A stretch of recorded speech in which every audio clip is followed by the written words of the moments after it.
अगला कंडीशन है जब वस्तु सी पर हो। तो मैंने आप लोगों को फिगर के माध्यम से पहले शॉर्ट में समझा दिया था कि जब सी पर रखेगी तो पहले सेकंड में प्रतिबिंब बना था एफ तथा सी के बीच। तो इसका मतलब थर्ड स्थिति है जब वस्तु को सी पर रखा जाएगा।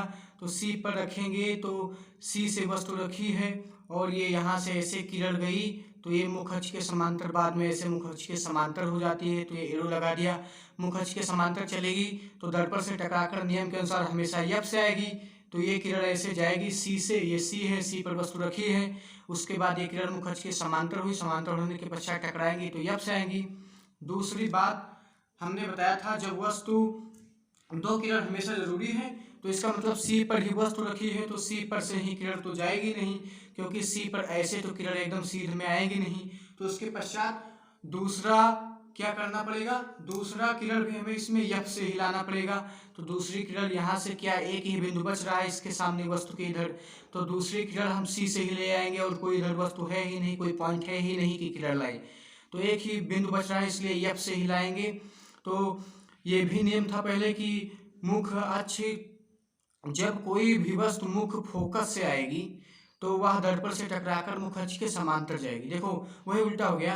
पहले नियम मैंने बताया था कि जब वस्तु मुख अक्ष के समांतर चलती है तब वह मुख फोकस से आएगी, और जब वस्तु अगर फोकस पर ही चलेगी तो दर्पण से टकराकर फिर वैसे मुख अक्ष के समांतर। उल्टा हो गया इसमें। तो इसमें वही, इसमें पहले किरण आई थी मुख अक्ष के समांतर, बाद में फोकस से गई थी, और इसमें पहले ही किरण हमको लाना पड़ेगा फोकस में, बाद में समांतर होगी। समझे, उल्टा हो गया।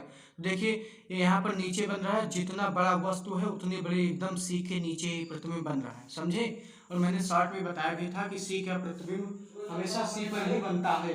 तो इस प्रकार से तब प्रतिबिंब सी पर ही, और देखो बराबर आकार का बनेगा, समान आकार का। मैंने बताया हमेशा वास्तविक और उल्टा बनता है। तो जब वस्तु सी पर हो तो उसका प्रतिबिंब सी पर वास्तविक, उल्टा एवं समान आकार का बनता है। उसके बाद सी पर हो गया, उसके बाद आएगा अगला सी तथा एफ के बीच। क्या आएगा, सी तथा एफ के बीच। तो अगली स्थिति देखेंगे कि सी तथा एफ के बीच। तो देखो फ्रेंड्स, सी तथा एफ के बीच, तो हमने पहले ये सी लिखा, ये एफ लिखा, ये इनफाइनाइट, ये दर्पण बना दिया। तो देखिए ये सी तथा एफ के बीच वस्तु रखा है, तो वस्तु मान लीजिए ये वस्तु हो गया, ये क्या है, इसको ये नाम रख दिया, और ये भी वस्तु हो गया। तो ये भी से मान लीजिए ऐसे किरण जा रही है तो ऐसे किरण देख लीजिए जा रही है। उसके पश्चात ये ऐसे एरो लगा देंगे, इस तरफ जा रही है मुख अक्ष की तरह। तो मुख अक्ष के समांतर टकराने के पश्चात नियम के अनुसार फोकस से लौटेंगी। पहली किरण हो गई। अब देखिए दूसरी किरण इस वस्तु के इस साइड में, इधर और कोई पॉइंट बच ही नहीं रहा है, इसलिए हमें दूसरी किरण भी कहाँ से लानी पड़ेगी, फोकस से, क्योंकि इसके और कोई पॉइंट है नहीं और हमेशा दो किरण लाना पड़ेगा। तो दूसरी किरण भी हम फोकस से लाएंगे। तो पहले की तरह ये भी जब फोकस से आएंगी तो मुख अक्ष के समांतर हो जाएंगी, और जब मुख अक्ष के समांतर कोई किरण चलेगी तो फोकस से आएंगी हमेशा। तो इस प्रकार से ये जो प्रतिबिंब है पहले सी पर बना था, उसके पश्चात वस्तु एक पॉइंट जब सी से इधर आई है तो प्रतिबिंब ही सी से एक पॉइंट इधर आएगा। तो मैंने शॉर्ट में बताया था। तो इसका मतलब ये प्रतिबिंब सी तथा इनफाइनाइट के बीच बनेगा, क्योंकि इधर सी के बाद एक ही पॉइंट बचा है, इनफाइनाइट और कोई है नहीं। तो प्रतिबिंब बनेगा सी तथा इनफाइनाइट के बीच। तो समझे। तो इस प्रकार जब वस्तु सी तथा एफ के बीच हो तब प्रतिबिंब बड़ा बनेगा। देखो फ्रेंड्स, ये इतना बड़ा बन रहा है और ये वस्तु इतना छोटा है, यहाँ से यहाँ तक है, लेकिन वस्तु यहाँ से यहाँ है। तो इसका मतलब तब प्रतिबिंब सी तथा एफ के बीच बड़ा, वास्तविक तथा उल्टा बनता है। क्लियर। जब वस्तु सी तथा एफ के बीच हो तब प्रतिबिंब बड़ा, वास्तविक तथा उल्टा बनता। फिगर तो बहुत ईजी, मैंने आप लोगों को बता दिया। उसके बाद लास्ट वाला जो है वो है जब वस्तु फोकस पर हो। तो देखिए मैंने पहले ही बता दिया है कि अगर इनफाइनाइट पर वस्तु रखेगी तो अनंत पर होगा, और जब एफ पर रखेगी, एफ पर रखी होगी तो उसका प्रतिबिंब बनेगा अनंत पर, और जब अनंत पर होगी तो उसका प्रतिबिंब बनेगा फोकस पर। तो देखिए यहाँ पर अनंत, अनंत जिसका कोई अंत ना हो, तो अनंत से मान लीजिए क्या नाम है, अनंत। तो मान लीजिए जब वस्तु क्या है, एफ पर हो, तो एफ पर हो तो हमने एफ पर वस्तु रख दिया। तो ये हो गया मान लीजिए वस्तु ये। तो ऐसे किरण जा रही है, फिर ऐसे, फिर मुख अक्ष के ऐसे समांतर मुख अक्ष की तरह ऐसे इस साइड में गई, दर्पण से टकराने के बाद फोकस पर आ गई, फोकस पर आ गई। तो ये नियम के अनुसार फोकस रहेंगी। लेकिन दूसरा कहता है इसके इधर कोई पॉइंट है भी नहीं और फोकस से ला भी नहीं सकते, क्योंकि लाएंगे तो एकदम सीधे आ जाएगी और किरण एकदम वस्तु से सीधे चलती ही नहीं कभी। तो इसके लिए हमें दूसरा नियम क्या अपनाना पड़ेगा कि वक्रता केंद्र से पीछे लाना पड़ेगा। क्या करना पड़ेगा? पीछे, क्योंकि इसके इस साइड में जब कोई टॉपिक नहीं है, कोई पॉइंट नहीं है, तो इसके इस साइड देखते हैं। तो इस साइड क्या बचेगा? तो सी। तो हमने एक किरण ऐसे सी पर ले आए। क्या?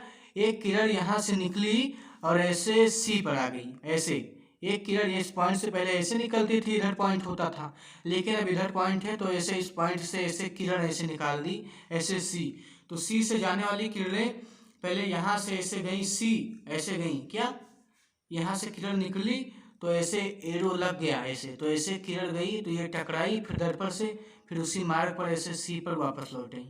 देखिए फ्रेंड्स, ऐसे गई, फिर उसी मार्ग पर ऐसे टकराई, फिर यहाँ से ऐसे ऐसे सीप से वापस लौट आई।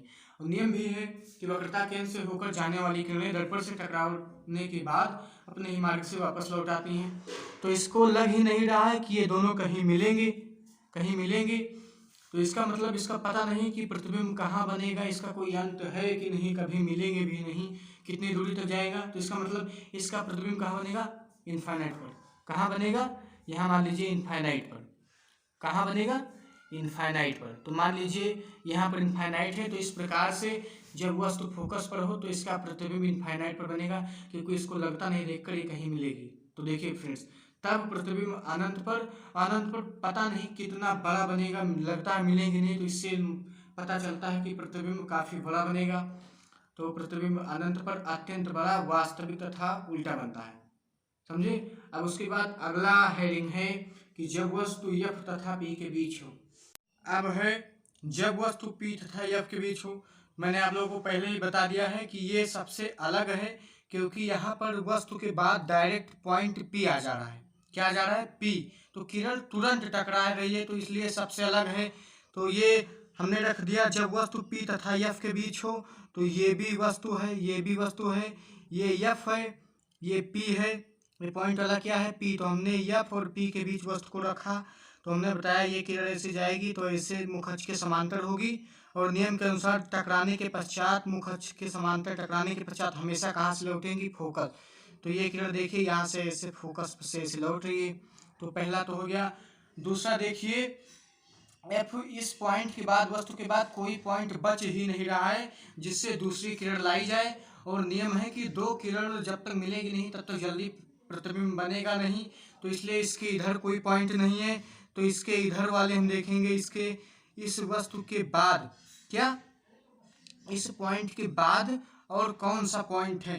तो देखिए फ्रेंड्स, अगर F पर प्रतिबिंब को रखा जाएगा, F पर वस्तु को रखा जाएगा, या F से किरण ले जाए सॉरी दूसरी किरण अगर F से ले जाएंगे, तो F से ले जाएंगे तो ये यहीं पर ही कट जाएंगी, जहां पर दर्पण से पहली किरण टकराती है, पहली वस्तु की किरण यहाँ पर टकराएगी दर्पण से। तो अगर F से जाएंगे तो ये तुरंत यहीं से टकरा जाएगी, और वैसे भी नहीं ले जा सकते, क्योंकि ये दर्पण से पहली किरण टकराने के पश्चात F से आ चुकी है, तो इस पर अब कोई किरण नहीं ले जा सकते। तो क्या बचा? C। तो नियम में भी यही था कि दो किरण जाएंगी। तो दूसरा नियम था कि अगर वस्तु वक्रता केंद्र से होकर जाएगी तो दर्पण से टकराने के बाद उसी मार्ग पर वापस लौट आएगी। तो ये देखिए, यहाँ से एक वस्तु ऐसे गई, फिर ऐसे टकराने के पश्चात वापस ऐसे लौट आई। ये इस कोने से समझ लीजिए वस्तु, एक ऐसे की वस्तु की किरण एक गई तो एक इधर मुखअक्ष के समांतर हो गई, और एक ऐसे चली गई, ऐसे यहाँ से ऐसे चली गई। तो जब यहाँ से दर्पण से टकराई तो यही पीछे वापस वक्रता केंद्र से होकर लौट आई। चूंकि ये वक्रता केंद्र से लौट रही हैं, इसलिए ऐसे दर्पण से टकराने के पश्चात इसी मार्ग पर वापस लौट आएंगी। और उसके बाद इसका प्रतिबिंब पीछे देखो फ्रेंड्स, लग रहा है कि ये ऐसे हो रहा है, ये ऐसे हो रहा है, तो ये तो नहीं मिलेगा, इसका मतलब दर्पण के आगे प्रतिबिंब बनेगा नहीं। और उसके बाद ये लग रहा है दोनों मिल जाएंगी, तो इसलिए ये आगे जाकर हमने दिखाया है कि डॉट डॉट में दर्पण के पीछे मिल रही हैं। क्या? डॉट डॉट में देखिए दर्पण के पीछे मिल रही हैं, डॉट डॉट में। तो इसलिए इसका प्रतिबिंब बनेगा दर्पण के पीछे, और सब में आगे बनता था, इसमें पीछे बनता है, इसलिए ये आभासी और सीधा रहेगा। और वास्तव में पहले क्या होता था? वास्तविक उल्टा, क्योंकि आगे बनता था और इसमें पीछे बन रहा है, इसलिए आभासी सीधा। वस्तु इतनी छोटी, प्रतिबिंब इतना बड़ा है, इसलिए बड़ा बन रहा है। अब आभासी क्यों है? क्योंकि इसमें डॉट डॉट है, ऐसा लग रहा है, एकदम पक्का नहीं है, ऐसा लग रहा है कि ऐसे मिल जाएंगे, इसलिए इसको आभासी कहा गया। उसके बाद अगला पॉइंट है, ये तो हो गया कि जब वस्तु P तथा F के बीच हो तो प्रतिबिंब बड़ा, आभासी और सीधा बनता है। ये इंपॉर्टेंट भी है, 2 नंबर में आता है क्योंकि ये सबसे अलग है। तो फिगर समझ गए। पहले F से P के बीच वस्तु रखा, टकराने के पश्चात सम्मुख अक्ष के समांतर है, टकराएंगी, फोकस से आएंगी। दूसरा C से ले जाएंगे, अपने मार्ग से लौट आएंगी। तो ऐसा लग रहा है कि ये दोनों बाद में मिल जाएंगे, तो बाद में प्रतीत हो रहा है, आभास हो रहा है, इसलिए आभासी बनेगा। और वस्तु की तरह नीचे नहीं, एकदम ऊपर ही सीधा बन रहा है और तथा वस्तु से बड़ा बनेगा। अगला टॉपिक है उत्तल दर्पण द्वारा प्रतिबिंब का बनना। क्या है? उत्तल दर्पण द्वारा। तो फ्रेंड्स इसका बहुत ही इंपॉर्टेंट नहीं है, बहुत ही शॉर्ट डिस्क्रिप्शन है। इसकी 2 स्थितियां हैं, जब वस्तु अनंत पर हो और तथा जब वस्तु अनंत तथा P के बीच हो। डायरेक्ट इसमें इनफाइनाइट से P के बीच में रखा जाता है। तो जैसे अवतल दर्पण में जब वस्तु को इनफाइनाइट पर रखा जाता था तो हमेशा प्रतिबिंब कहाँ बनता था? फोकस पर। तो ऐसे इसमें भी निश्चित है, अगर इनफाइनाइट पर वस्तु होगी तो फोकस पर ही बनेगा। अगर फोकस पर रखा जाएगा तब इनफाइनाइट पर बनेगा। तो इसमें फोकस पर रखा ही नहीं जाएगा, 2 ही स्थिति है इनफाइनाइट। तो इनफाइनाइट पर पहले ही लिखेंगे तो ये तो पक्का है फोकस पर बनेगी, तो इसको छोड़ दीजिए, इसको तो याद है आप लोगों को। दूसरी स्थिति देखेंगे कि जब वस्तु को इनफाइनाइट तथा P के बीच में रखा जाएगा। तो ये रहा इसका फिगर। इसमें देखिए वस्तु को, ये इनफाइनाइट है और ये P है। क्या है? इनफाइनाइट और P है। तो इनफाइनाइट यहाँ है और P यहाँ है, तो इसे इसके बीच में रखा गया है। तो यहाँ पर इनफाइनाइट मैंने दर्शाया है और ये P, तो इसके बीच में एक वस्तु को ऐसे रखा गया है। तो इससे एक ऊपर से किरण आ रही है, एक नीचे से। यहाँ से समझो अनंत शुरू होता है। कहाँ से? यहाँ से, इस साइड से अनंत, यहाँ से अनंत एरिया मान लीजिए चालू होता है। तो यहाँ अनंत और P के बीच में वस्तु रखा है। तो इससे वस्तु के एक ऊपर से किरण जाएगी, एक नीचे से जाएंगी। तो जब ये दर्पण से टकराने के पश्चात ये ऐसे लौट आएंगी, ये ऐसे लौट जाएंगी। तो देखिए जब ये दर्पण से टकराने के पश्चात, क्या? दर्पण से टकराने के पश्चात हमने नियम बताया था कि जब कोई भी वस्तु मुख्य अक्ष के समांतर चलती है तो टकराने के पश्चात कहाँ से लौटती है? हमेशा फोकस पर। तो चूंकि ये उत्तल दर्पण है तो इसमें हमेशा प्रतिबिंब क्या बनता है? आभासी बनता है। कैसा बनता है? आभासी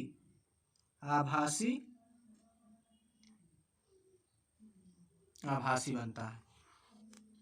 तो हमने बताया है मुख्य अक्ष के समांतर चलने वाली प्रकाश की किरणें दर्पण से टकराने के पश्चात हमेशा मुख्य फोकस से लौटती है। तो ये भी तो मुख्य अक्ष की तरह चल रहा है, बीच वाला मुख्य अक्ष हो गया।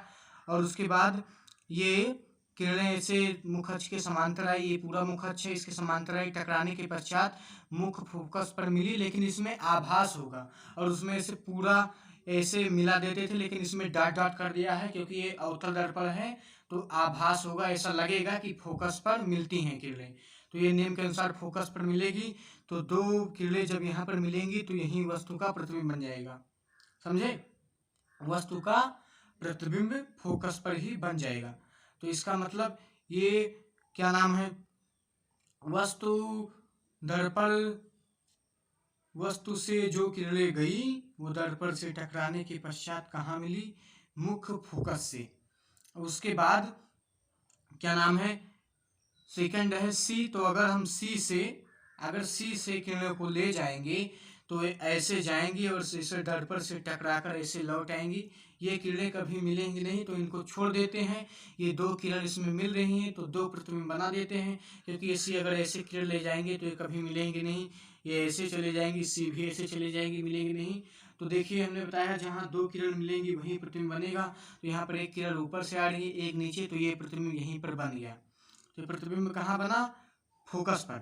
कहाँ बन गया? फोकस पर। तो इस स्थिति में वस्तु का प्रतिबिंब कहाँ बना?